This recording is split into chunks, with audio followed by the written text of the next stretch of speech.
Praise the Lord. ദൈവത്തിന്റെ അതിപരിശുദ്ധമായ നാമം ഈ ദിവസം വാഴ്ത്തപ്പെടുമാറാകട്ടെ. എന്നെ ശ്രവിക്കുന്ന എല്ലാ പ്രിയ ദൈവമക്കൾക്കും യേശു ക്രിസ്തുവിന്റെ നിസ്തുല്യ നാമത്തിലുള്ള എൻ്റെ സ്നേഹാവന്ദനങ്ങൾ. വീട് പണിയുന്നവർ തള്ളിക്കളഞ്ഞ കല്ല് മൂലക്കല്ലായി തീർന്നിരിക്കുന്നു എന്ന വചനപ്രകാരം അമേൻ ഈ നാളുകളിൽ അമേൻ യേശു കർത്താവിനെ അവൻ മൂലക്കല്ലായിരിക്കുന്ന ജീവനുള്ള കല്ലായിരിക്കുന്ന യേശു കർത്താവിൽ വിശ്വസിക്കുന്ന ആരും ലജ്ജിച്ചു പോകുകയില്ല. നിശ്ചയമായി അവൻ മനുഷ്യർ തള്ളിയാലും ആരെല്ലാം കൈവിട്ടാലും ഫ്രൈസലോ ഏതെല്ലാം അമേൻ സ്തോത്രം സ്ഥലങ്ങളിൽ ഒറ്റപ്പെട്ടാലും ഉപേക്ഷിക്കപ്പെട്ടാലും അവഗണിക്കപ്പെട്ടാലും അമേ ജീവനുള്ള അമേ മൂലക്കല്ലായിരിക്കുന്ന യേശു ക്രിസ്തുവിൽ നാം വിശ്വസിക്കുകയാണെങ്കിൽ നിശ്ചയമായി നാം എങ്ങും ലജ്ജിച്ചു പോകുവാൻ ദൈവം ഒരു നാളും സമ്മതിക്കുകയില്ല. നമ്മൾ ഇന്നത്തെ ചിന്തയ്ക്ക് ആധാരമായി നമുക്കൊരു വേദഭാഗം വായിക്കാം. വിശുദ്ധ മത്തായി സുവിശേഷം 21 അധ്യായം അതിൻ്റെ 44 വചനം. ഈ കല്ലിൻ മേൽ വീഴുന്നവൻ തകർന്നു പോകും, അത് ആരുടെ മേലെങ്കിലും വീണാൽ അവനെ ധൂളിപ്പിക്കും എന്ന് പറഞ്ഞു. പ്രൈസലോ ഇവിടെ യേശു പറയുന്നു, ഈ കല്ലിന്മേൽ വീഴുന്നവൻ തകർന്നു പോകും. യേശു ക്രിസ്തുവാകുന്ന ജീവനുള്ള കല്ലിൽ വിശ്വസിക്കുന്നവൻ ഒരു നാളും ലജ്ജിച്ചു പോകുകയില്ല. എന്നാൽ ഇവിടെ വായിക്കുന്ന ഈ കല്ലിന്മേൽ വീഴുന്നവൻ തകർന്നു പോകും എന്ന് പറഞ്ഞാൽ നാം യഥാർത്ഥമായി യേശു ക്രിസ്തുവിനെ രക്ഷിതാവായി സ്വീകരിച്ച യേശു ക്രിസ്തുവിന്റെ പാദത്തിൽ നമ്മെ തന്നെ സമർപ്പിച്ച് നമ്മെ മുറ്റുമായി ദൈവകരങ്ങളിൽ ഏൽപ്പിക്കുമ്പോൾ നമ്മുടെ സ്വയം തകരും. നമ്മുടെ ജഡത്തിന്റെ ചിന്തകൾ, ജഡത്തിന്റെ പ്രവൃത്തികൾ, സ്തോത്രം, സ്വന്തം മോഹങ്ങൾ ഒക്കെ അവിടെ തകർക്കപ്പെടുവാനിടയായി തീരും. സ്തോത്രം. എന്നാൽ നാം മുற்றிലും അവിടെ തകർന്നു പോകുന്നില്ല. അതിനെക്കുറിച്ച് അപ്പോസ്തലനായ പത്രോസ് ലേഖനം എഴുതുമ്പോൾ അപ്പോസ്തലനായ പത്രോസ് എഴുതിയ 1 ലേഖനം 2 അധ്യായം അതിൻ്റെ 4-5 വചനങ്ങളിൽ നാം ഇങ്ങനെ വായിക്കുന്നു: മനുഷ്യർ തള്ളിയതെങ്കിലും ദൈവസന്നിധിയിൽ ശ്രേഷ്ഠവും മാന്യവുമായ ജീവനുള്ള കല്ലായ അവന്റെ അടുക്കൽ വന്നിട്ട്, യേശുവിന്റെ അടുക്കൽ വന്നിട്ട്, നിങ്ങളും ജീവനുള്ള കല്ലുകൾ എന്ന പോലെ ആത്മീയ ഗ്രഹമായി യേശു ക്രിസ്തു മുഖാന്തരം ദൈവത്തിന് പ്രസാദമുള്ള ആത്മീക യാഗം കഴിപ്പാൻ തക്ക വിശുദ്ധ പുരോഹിത വർഗമാകേണ്ടതിന് പണിയപ്പെടുന്നു. പ്രൈസലോ. അപ്പോൾ ഈ കല്ലിന്മേൽ വീഴുന്നവൻ തകർന്നു പോകുമെന്ന് പറഞ്ഞതിന്റെ അർത്ഥം അവൻ യേശു ക്രിസ്തു ആകുന്ന ഈ ശ്രേഷ്ഠവും മാന്യവും ജീവനുള്ള കല്ലായ യേശുവിന്റെ അടുക്കൽ നാം വരുമ്പോൾ നാം തകർക്കപ്പെടുന്നു. സ്തോത്രം. തകർക്കപ്പെടുന്നത് എന്നേക്കുമായുള്ള ഒരു തകർച്ചയല്ല, അത് ഒരു പണിക്ക് വേണ്ടി വിശുദ്ധ വർഗമായി ആത്മീയ ഗ്രഹമായി പണിയപ്പെടേണ്ടതിന് ചില തകർച്ച. നമുക്കറിയാം, ഒരു കെട്ടിടം പണിയുവാൻ വേണ്ടി അവർ ഉപയോഗിക്കുന്ന കല്ലുകളെ അവർ ചെത്തി നല്ല രീതിയിൽ സ്തോത്രം ഹല്ലേലൂയ ഷേപ്പ് ചെയ്താണ് പണിയുന്നത്. അതുപോലെ നമ്മുടെ ജീവിതത്തിൽ യേശുക്രിസ്തു ചില ഷേപ്പ് ചെയ്ത് നമ്മെ ആത്മീയ ഗ്രഹമായി തന്നോടുകൂടെ ചേർത്ത് പണിയപ്പെടുന്നു. സ്തോത്രം. മാത്രമല്ല അതിന്റെ താഴ്ന്ന വായിക്കുന്നു, ഞാൻ ശ്രേഷ്ഠവും മാന്യവുമായൊരു മൂലക്കല്ല് സിയോനിലിടുന്നു, അവനിൽ വിശ്വസിക്കുന്നവൻ ലജ്ജിച്ചു പോകയില്ല എന്ന് തിരുവഴുത്തിൽ കാണുന്നുവല്ലോ. വിശ്വസിക്കുന്ന നിങ്ങൾക്ക് ആ മാന്യതയുണ്ട്. വിശ്വസിക്കാത്തവർക്കോ വീട് പണിയുന്നവർ തള്ളിക്കളഞ്ഞ കല്ല് തന്നെ മൂലക്കല്ലും ഇടർച്ചക്കല്ലും തടങ്കൽ പാറയുമായി തീർന്നു.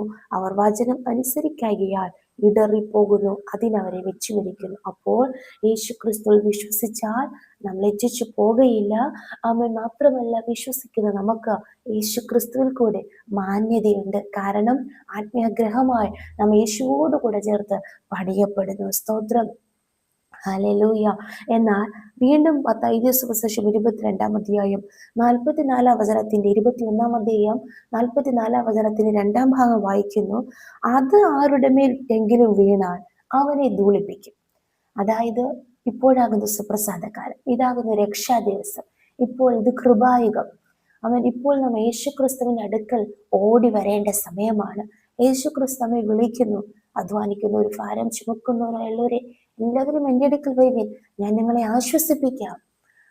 നിത്യാശ്വാസത്തിലേക്കും കർത്താവ് നമ്മെ പ്രവേശിപ്പിക്കും. യേശുവിന്റെ കൽപ്പനകളെ അനുസരിക്കുക, യേശുവിൽ തന്നെ പൂർണ്ണമായി വിശ്വസിക്കുക, യേശുവിന്റെ വചനം അനുസരിക്കുക. എന്നാൽ അതാരുടെയെങ്കിലും മേലെങ്കിലും വീണാൽ അവനെ ധൂളിപ്പിക്കും. ഇതെപ്പോഴാണ് സംഭവിക്കുന്നത്? ന്യായവിധി ദിവസത്തിൽ. പിതാവായ ദൈവം ന്യായവിധി പുത്രന്റെ കയ്യിൽ ഏൽപ്പിച്ചിരിക്കുന്നു. യേശു ക്രിസ്തുവാണ് നീതിയുള്ള ന്യായാധിപതിയായി സിംഹാസനത്തിൽ അവൻ ഇരുന്നു കൊണ്ട് ഭൂമിയെ മുഴുവനും ന്യായം വിധിക്കുവാൻ പോകുന്നത്. സ്തോത്രം. അന്ന് ആർക്കും രക്ഷപ്പെടുവാൻ കഴിയത്തില്ല. അന്ന് ആരുടെ കാലുകളും കൈകളും ഉറച്ചു നിൽക്കത്തില്ല. ആർക്കും ആ സിംഹാസനത്തിന്റെ മുൻപിൽ നിവർന്നു നിൽക്കുവാൻ കഴിയുകയില്ല. ഹല്ലേലൂയ. ഞാൻ അത് ചെയ്തു, ഞാൻ ഇത് ചെയ്തു, ഞാൻ നീതിമാനാണ്, ഞാൻ ഭക്തനാണ്, ആമേൻ. ആർക്കും ഒന്നും പറയുവാൻ കഴിയത്തില്ല. നമ്മുടെ പ്രവർത്തിക്കടുത്ത ന്യായവിധി നമുക്കുണ്ടാകും. സ്തോത്രം. പ്രത്യേകിച്ച് യേശുവിനെ വിശ്വസിക്കാതെ തള്ളിക്കളയുന്നവർക്ക്. ഹല്ലേലൂയ. ആമേൻ. സ്തോത്രം. തള്ളിക്കളയുന്ന, യേശുവിനെ തള്ളിക്കളയുന്ന, യേശുവിന്റെ നാമത്തെ ഉപേക്ഷിക്കുന്ന, യേശുവിനെ വിട്ടകന്നു പോകുന്ന ഓരോരുത്തരെയും അന്ന് ആ കല്ല് ധൂളിപ്പിക്കും. അതാരുടെയെങ്കിലും മേൽ വീണ ധൂളിപ്പിക്കുമെന്ന് പറയുമ്പോൾ അന്ന് രക്ഷപ്പെടുവാൻ കഴിയാത്ത, തെറ്റി ഒഴിയുവാൻ കഴിയാത്ത ന്യായവിധി. സ്തോത്രം. ഹല്ലേലൂയ. തീപ്പയ്യെ ദൂതന്മാർ തള്ളിയിടുവാനിടയായി തീരും. സ്തോത്രം. അവിടെ നിന്ന് ആർക്കും രക്ഷപ്പെടുവാൻ കഴിയത്തില്ല. ആയതിനാൽ ഈ ദിവസങ്ങളിൽ ഈ വചനം കേൾക്കുന്ന നാം ഓരോരുത്തരും നമ്മുടെ പ്രവാസകാലം ഭയത്തോടെ കഴിക്കണം. കാരണം മുഖപക്ഷം കൂടാതെ ന്യായം വിധിക്കുന്നവനെയാ നാം സേവിക്കുന്നത്. സ്തോത്രം. ഈ നാളുകളിൽ ഹല്ലേലൂയ സമയങ്ങൾ, ദിവസങ്ങൾ പാഴാക്കാതെ യേശു ക്രിസ്തുവിൽ തന്നെ പൂർണ്ണമായി വിശ്വസിക്കുക.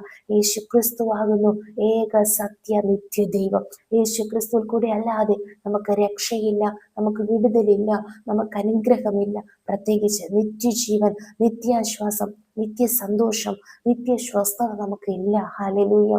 താൽക്കാലിക സുഖങ്ങൾക്ക് വേണ്ടി, താൽക്കാലിക അനുഗ്രഹങ്ങൾക്ക് വേണ്ടി ആമേൻ സ്തോത്രം മറ്റു ദൈവങ്ങളെയും വിഗ്രഹങ്ങളെയും സേവിച്ചാൽ ആമേൻ സ്തോത്രം ഒരു ദിവസം യേശുവാകുന്ന ജീവനുള്ള ശ്രേഷ്ഠവും മാന്യമായ മൂലക്കല്ല് തന്നെ ഇടർച്ചക്കല്ലായി നിങ്ങൾക്ക് തടങ്കൽ പാറയായി അത് ഹല്ലേലൂയ സ്തോത്രം ധൂളിപ്പിക്കുന്നതായി മാറും. ആമേൻ. ന്യായവിധി ഉണ്ടാകും. എന്നാൽ ഇന്ന് യേശു ക്രിസ്തു നാം വിശ്വസിച്ച് യേശുവിന്റെ വചനം പ്രമാണിച്ച് ഉപദേശത്തിൽ നാം നിലനിന്നാൽ നാം ലജ്ജിച്ചു പോകുവാൻ ഇടയാകുകയില്ല. ഈ ഭൂമിയിൽ യേശു ക്രിസ്തുവിന്റെ നാമനിമിത്തം ക്രിസ്ത്യാനിയായിട്ട് ചിലപ്പോൾ കഷ്ടങ്ങൾ സഹിക്കേണ്ടി വന്നേക്കാം. എന്നാൽ ഹല്ലേലൂയ നാം ലജ്ജിച്ചു പോകത്തില്ല. കർത്താവിന്റെ പ്രത്യക്ഷതയും നമുക്ക് തേജസ്സും മാനവും ബഹുമാനവും ഉണ്ടാകും. ആമേൻ. ഈ ഭൂമിയിൽ കർത്താവ് നമ്മെ അനുഗ്രഹിക്കും, നമ്മെ മാനിക്കും. ഈ വചനങ്ങളാൽ ദൈവം നമ്മെ ഏവരെയും അനുഗ്രഹിക്കുമാറാകട്ടെ. നമുക്ക് ഒരുമിച്ച് പ്രാർത്ഥിക്കാം. നല്ല ദൈവമേ, സ്വർഗ്ഗസ്ഥ പിതാവേ, അനുഗ്രഹിക്കപ്പെട്ട ദിവസത്തിലും അങ്ങ് ഞങ്ങൾക്ക് നൽകിയ ആലോചനയ്ക്കായി സ്തോത്രം. ഈ നാളുകളിൽ അങ്ങ് വിശ്വസിച്ച് കർത്താവ് രക്ഷ പ്രാപിക്കുന്നവരുടെ കൂട്ടത്തിലായി തീരുവാൻ ഞങ്ങളെ സമർപ്പിക്കുന്നു. യേശുവിനെ വിട്ടകന്ന് പിന്മാറി നശിച്ചു പോകുന്നവരുടെ കൂട്ടത്തിൽ അല്ല കർത്താവേ. ഹല്ലേലൂയ സ്തോത്രം. അപ്പാ മനുഷ്യർ തള്ളിയതെങ്കിലും ശ്രേഷ്ഠവും മാന്യവും ജീവനുള്ള കല്ലായ അങ്ങയുടെ അടുക്കൽ വന്ന് കർത്താവെ ആത്മീയഗ്രഹമായി പണിയപ്പെടുവാൻ ഓരോരുത്തരെയും സഹായിക്കണമെന്ന് പ്രാർത്ഥിക്കുന്ന കർത്താവ്. ആര് തള്ളിയാലും ഉപേക്ഷിച്ചാലും കൈവിട്ടാലും കൈവിടാത്ത, ഉപേക്ഷിക്കാത്ത, തള്ളിക്കളയാത്ത, മറക്കാത്ത, മാറാത്ത യേശു ക്രിസ്തു ഇന്നും ഞങ്ങൾക്ക് വേണ്ടി ജീവിക്കുന്ന കൃപയ്ക്കായി സ്തോത്രം സമ്പൂർണ്ണമായി സമർപ്പിക്കുന്നു. കർത്താവെ, ന്യായവിധി ദിവസത്തിൽ തെറ്റു ഒഴിയുവാൻ ആർക്കും സാധ്യമല്ല. നാളുകൾ ഇപ്പോൾ തന്നെ കർത്താവെ അപ്പാ സ്തോത്രം. ഇത്ര വലിയ രക്ഷയെ ഗണ്യമാക്കാതെ പോയ എങ്ങനെ തെറ്റുവഴിയും. രക്ഷിതാവായ യേശു ക്രിസ്തുവിന്റെ കർത്താവ് സന്നിധിയിൽ ഞങ്ങളെ തന്നെ പൂർണ്ണമായി സമർപ്പിക്കുന്ന കർത്താവെ, ലജ്ജിച്ചു പോകാതെ വണ്ണം കർത്താവ് മാന്യതയോടെ ജയത്തോടെ അങ്ങ് ഞങ്ങളെ നടത്തുന്ന കൃപകൾക്കായി സ്തോത്രം. യേശു ക്രിസ്തുവിന്റെ അധികാരമുള്ള നാമത്തിൽ ദൈവത്തോന്നി പ്രാർത്ഥന കേൾക്കണം സ്വർഗ്ഗസ്ഥ നല്ല പിതാവേ. ആമേൻ, ആമേൻ, ആമേൻ. May God bless you all. Have a wonderful day. Amen.